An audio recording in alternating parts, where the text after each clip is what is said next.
अपन आगे दूसरे पर्सन्स का कौन कौन से पर्सन थे। इंडिविजुअल एचयूएफ इन दो के कर चुके। नेक्स्ट अपन देखते हैं फर्म का रेजिडेंशियल स्टेटस। ठीक है, यहाँ पर अपन फर्म किसको बोल रहे हैं, पार्टनरशिप फर्म को। अच्छा, ये भी ध्यान रखना कि फर्म का जो रेजिडेंशियल स्टेटस है, इसी तरह से एओपी का जो रेजिडेंशियल स्टेटस है, बीओआई का जो रेजिडेंशियल स्टेटस है, आर्टिफिशियल जुडिशियल पर्सन का स्टेटस और लोकल अथॉरिटीज़ का स्टेटस, सबका एक ही जैसा रूल है। यानी कुल मिलाकर जो मेन रूल्स बने हुए हैं वो 4 कैटेगरीज के बने हुए हैं। 4 कैटेगरी कौन कौन सी? एक तो इंडिविजुअल का स्टेटस निकालना सीखो, एक एचयूएफ का निकालना सीखो। इन दोनों के स्टेटस 3 कैटेगरी में डिवाइड थे, ordinary resident, not ordinary resident और नॉन रेजिडेंट। ठीक है, इनके तो 3 कैटेगरीज में डिवाइड होते हैं। अच्छा, उसके बाद में अपन एक देखेंगे कंपनी का, जो भी आज ही के लेक्चर में बताऊंगा। कंपनी का स्टेटस, कंपनी का स्टेटस जो हुआ करता है वो 2 ही तरह का होता है। कंपनी या तो रेजिडेंट होती है और या नॉन रेजिडेंट होती है। ठीक है, यहाँ पर ऑर्डिनरली नॉट ऑर्डिनरली वाला रूल नहीं लागू होता, वो अभी की क्लास में दिख जाएगा। कंपनी या तो होती है इंडिया में रेजिडेंट कंपनी, या होती है नॉन रेजिडेंट। तो या तो कंपनियों को रेजिडेंट के रूप में टैक्स भरना पड़ेगा या कंपनी को नॉन रेजिडेंट। इनमें ऑर्डिनरली और नॉट ऑर्डिनरली वाला मैटर नहीं होता, वो केवल इंडिविजुअल और इसी में ही होता है। और तीसरी जो कैटेगरी होती है ना, वो अदर, मतलब फोर्थ जो होती है वो अदर सभी के लिए ही होती है। तो देखो 4 कैटेगरी कौन सी। इंडिविजुअल के रूल अलग बताए थे कल आपको, एचयूएफ के बता दिए, कंपनी के भी बताऊंगा। इन 3 के अलावा बाकी सब के ऊपर, अदर सभी पर यही रूल लगेगा जो मैंने लिखा। देखो इसीलिए मैंने एक ही साथ इस लाइन को पूरा एक्सटेंड कर दिया कि अभी जो आप पढ़ रहे हो इसमें, हालांकि मैं बोल के फर्म के रूप में पढ़ा रहा हूँ, एग्जाम्पल भी फर्म के हिसाब से बताऊंगा आपको, बट यही rule AOP, BOI, artificial judicial person और लोकल अथॉरिटीज सबके ऊपर यही रूल लागू हुआ करता है उनका स्टेटस निकालने का। स्टेटस कैसे निकलता है वो देखो। इसके बाद अपन कंपनी का देखेंगे। देखो इन सभी का स्टेटस अपन हाल फिलहाल एक बार फर्म के हिसाब से मैं आपको समझा देता हूँ। एग्जाम्पल में फर्म फर्म बोलूँगा बार बार, फिर लास्ट में अपन ये ध्यान रख लेंगे कि ये जो रूल बोले हैं ये सभी के लिए यही रूल है। तो एक फर्म का स्टेटस या इन सब का स्टेटस 2 ही तरह का हुआ करता है। या तो ये इंडिया में होते हैं रेजिडेंट और या हुआ करते हैं ये नॉन रेजिडेंट। तो बच्चे अगर केवल 2 ही कंडीशन है ना, रेजिडेंट और नॉन रेजिडेंट की, यानी 2 ही कैटेगरी है, तो अब आपके वो बेसिक और एडिशनल कंडीशन वाला मैटर बंद हो गया। क्योंकि पहले जब इंडिविजुअल और एचयूएफ पढ़ते थे तो कहते थे ना, बेसिक कंडीशन क्या काम आती थी, ये बताने की कि रेजिडेंट बनेगा या नॉन रेजिडेंट, और एडिशनल कंडीशन ये बताने के काम आती थी कि रेजिडेंट में ऑर्डिनरी बनेगा या नॉट ऑर्डिनरी। तो बच्चे अब ऑर्डिनरी नॉट ऑर्डिनरी की तो बात ही खत्म हो गई, तो एडिशनल की कोई बात ही नहीं है। और जब एडिशनल की कोई बात नहीं है तो बेसिक की भी कोई बात नहीं बनेगी फिर, है ना। यानी अब कंडीशन ऐसे नहीं है कि ये बेसिक है ये एडिशनल है, अब केवल है कंडीशन बताऊंगा, वो कंडीशन फुलफिल हो गई तो रेजिडेंट हो और अगर नहीं हुई तो नॉन रेजिडेंट हो। समझ रहे हो बात। जब 2 तरह की कोई कंडीशंस हो तब तो हम कह सकते हैं ना ये बेसिक कंडीशंस है जो रेजिडेंट और नॉन रेजिडेंट पता करने में काम आती है।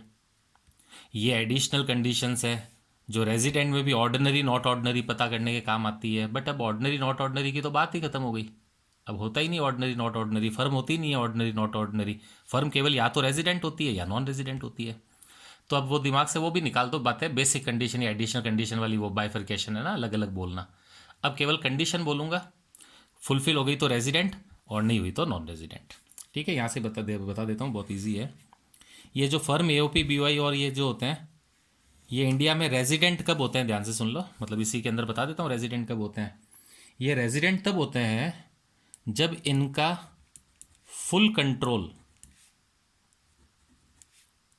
और पार्ट कंट्रोल दोनों है बच्चे, फुल भी है और पार्ट भी। फुल कंट्रोल और part control is from India. तो देखो अगर कोई पार्टनरशिप फर्म है उसका पूरा कंट्रोल इंडिया से हो रहा है तो उसका बिजनेस कहाँ है इससे कोई फर्क नहीं पड़ता, भारत में है या भारत के बाहर है, मेन है उसका कंट्रोल कहाँ से हो रहा है। तो अगर किसी फर्म का पूरा कंट्रोल इंडिया से ही हो रहा है तो वो फर्म इंडिया में रेजिडेंट फर्म कहलाएगी और उसका जो टैक्सेशन होगा एज ए रेजिडेंट फर्म के रूप में होगा। अच्छा, कहते हैं अगर फुल कंट्रोल ना होके पार्ट कंट्रोल भी है ना, मतलब थोड़ा बहुत इंडिया से होता है थोड़ा बाहर से भी होता है, तो भी वो रेजिडेंट ही कहलाएगी। देखो दोनों है बच्चे बात, फुल कंट्रोल या पार्ट कंट्रोल इंडिया से हो तो वो रेजिडेंट फर्म है। कहते हैं कंट्रोल का कैसे पता चलता है, तो कंट्रोल का पता चलता है कि कंट्रोलिंग पार्टनर कहाँ रहते हैं, इंडिया में या इंडिया के बाहर। ये बिल्कुल एच जैसे है, बताया था ना एच का कंट्रोल कैसे पता करते थे अपन, कि कंट्रोल करने वाला व्यक्ति कहाँ रहता है, वो इंडिया में रहता है तो इंडिया से कंट्रोल हो रहा है, इंडिया के बाहर रहता है तो बाहर से हो रहा है। तो वैसे क्या, वैसे फर्म में जैसे कि एग्जाम्पल देखो, मान लेते हैं एक फर्म में 3 पार्टनर है, एक फर्म में 3 पार्टनर है और तीनों ही कंट्रोलिंग पार्टनर है। ठीक है, कंट्रोलिंग का मतलब तीनों पंचायती करते हैं फर्म के अंदर। ठीक है, अब बात आई कि सर ये तीनों कहाँ रहते हैं, कहते हैं सर तीनों के तीनों इंडिया में ही रहते हैं पूरे साल ही। तो इसका मतलब हो गया कंट्रोल इंडिया से ही हो रहा है। जो कंट्रोल करने वाले मेंबर है ना वो कहाँ रह रहे हैं उससे पता चलता है कि कंट्रोल कहाँ से हो रहा है, जहाँ पे मेंबर रह रहे हैं वहीं पे से कंट्रोल हो रहा है। अच्छा, किसी ने कहा कि सर 3 में से क्या है, 2 तो इंडिया रहते हैं और एक जना बाहर रहता है, वो बाहर का काम देखता है, मतलब हमारी फर्म बहुत बड़ी है, इंडिया और आउट ऑफ इंडिया दोनों जगह है इसके बिजनेस वगैरह। तो 2 जने तो इंडिया में है, एक जना बाहर है, तो बच्चे 3 में से 3 पार्टनर थे कंट्रोलिंग पार्टनर, उसमें से एक बाहर है 2 इधर है। तो अब फुल कंट्रोल तो इंडिया में नहीं है, तीनों इंडिया में होते तो फुल हो जाता, 2 है तो भी ठीक है, पार्ट कंट्रोल तो वही है ना। एक होता तो भी चल जाता, कहते एक इंडिया में 2 बाहर है और तीनों पंचायती करते हैं, तो ठीक है बिल्कुल इंडिया से भी हो रहा है पार्ट कंट्रोल। तो अगर फुल कंट्रोल या पार्ट कंट्रोल इंडिया से हो रहा है तो वो फर्म भारत में रेजिडेंट फर्म है, चाहे उसका बिजनेस कहीं पे भी हो, भारत में हो या बाहर हो। अगर कोई मेंबर कंट्रोलिंग मेंबर नहीं है, ठीक है, वो अपन ने पार्टनरशिप वगैरह में पढ़ते थे ना टाइप ऑफ पार्टनर में, कोई पार्टनर ऐसा भी होता था जो केवल पैसा ही लगाता था, कंट्रोल नहीं करता था। और भी कई थे ना डोरमेंट पार्टनर और बहुत तरह के थे, अब मैं वो पार्टनरशिप पढ़ाने तो नहीं बैठ रहा अभी इस क्लास में। तो है ना, अगर कोई कंट्रोलिंग पार्टनर नहीं है, वो केवल कैपिटल लगाया है या उसने केवल अपना नाम ही जुड़वाया है, तो फिर वो कहीं पे भी भटक रहा हो भारत में या भारत के बाहर, उससे कोई फर्क नहीं पड़ता, उसको कह दो भटकता रहे तू, तो वैसे भी तू ध्यान तो दे रहा नहीं है धंधे पे। तो अल्टीमेटली बात है, जैसे मान लेते हैं एक फर्म है जिसमें 3 पार्टनर है, ए बी सी 3 पार्टनर है, उसमें से सी जो है ना वो मान लेते हैं साइलेंट पार्टनर है, ठीक है, वो नहीं करता मैनेजमेंट वगैरह नहीं करता। तो अब सी को छोड़ दो, सी कहाँ रहता है उससे कोई मतलब नहीं, अब ए और बी से ही बात होगी कि ए और बी दोनों इंडिया में है तो फुल कंट्रोल इंडिया में हो गया। कहते एक इंडिया में एक बाहर है तो पार्ट कंट्रोल इंडिया से हो गया। कहते दोनों ही बाहर रहते हैं और ये जो है ना जो नहीं संभालता धंधा, ये एक इंडिया में बैठा है, जा ही नहीं रह पा रही है। तो कैसे, ये इससे तो कोई मतलब ही नहीं है, कहीं पे घूमो ना भले ही।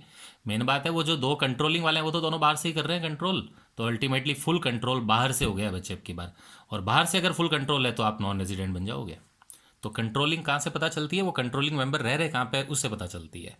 तो फुल कंट्रोल या पार्ट कंट्रोल अगर इंडिया से है तो है रेजिडेंट फर्म, ठीक है, तो आप रेजिडेंट हो।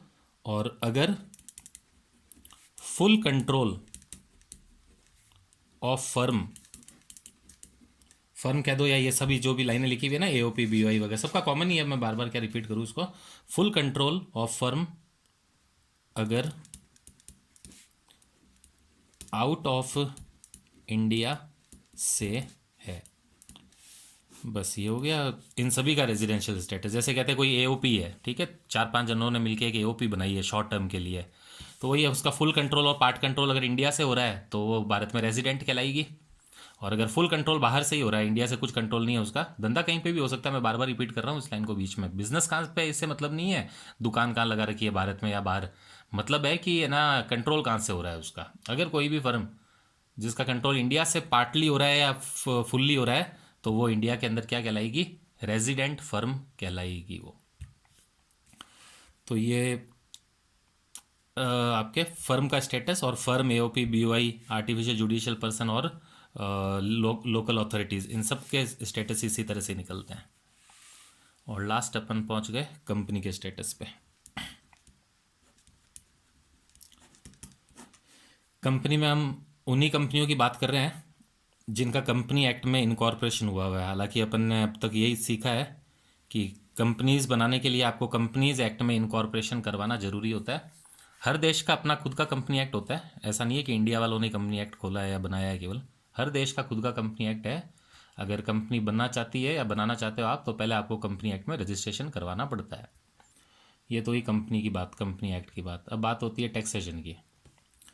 तो बच्चे टैक्सेशन में भी ध्यान रखना, एक कंपनी जो होती है उसका स्टेटस दो ही तरह का हुआ करता है ना, या तो कंपनी भारत में होती है रेजिडेंट,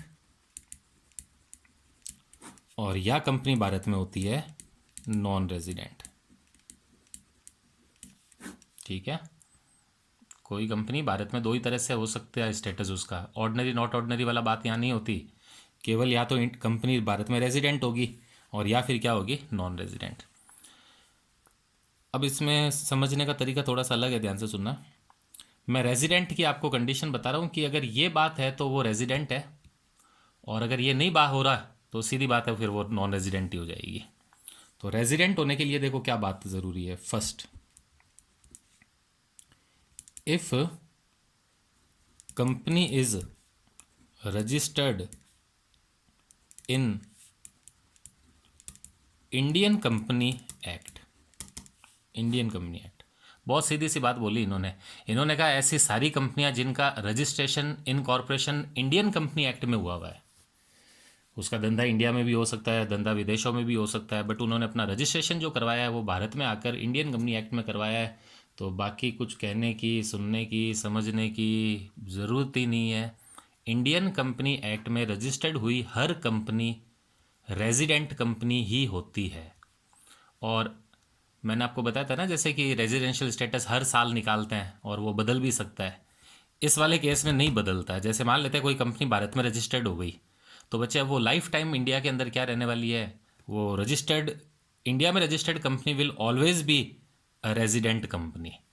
और आप उसको हमेशा किसके रूप में टैक्स भरना पड़ेगा भारत में, रेजिडेंट के रूप में ही भरना पड़ेगा उसको। कुछ नहीं देखते इसमें, कंट्रोल, मैनेजमेंट, धंधा इधर, धंधा उधर, धंधा किधर, जिधर मर्जी है जिधर। मेन बात है अगर भारत में रजिस्टर्ड हुए ना तो आप इंडिया की रेजिडेंट कंपनी ही कहलाओगे फॉर एवर, हमेशा के लिए।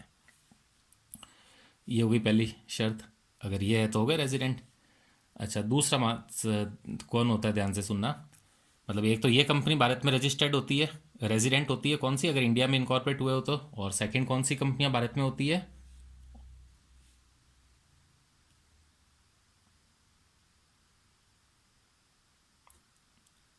यदि कोई फॉरेन कंपनी, अच्छा फॉरेन कंपनी कौन सी हो गई, फॉरेन कंपनियां वो हो गई जिनका रजिस्ट्रेशन बाहर हुआ है ना। यदि कोई फॉरेन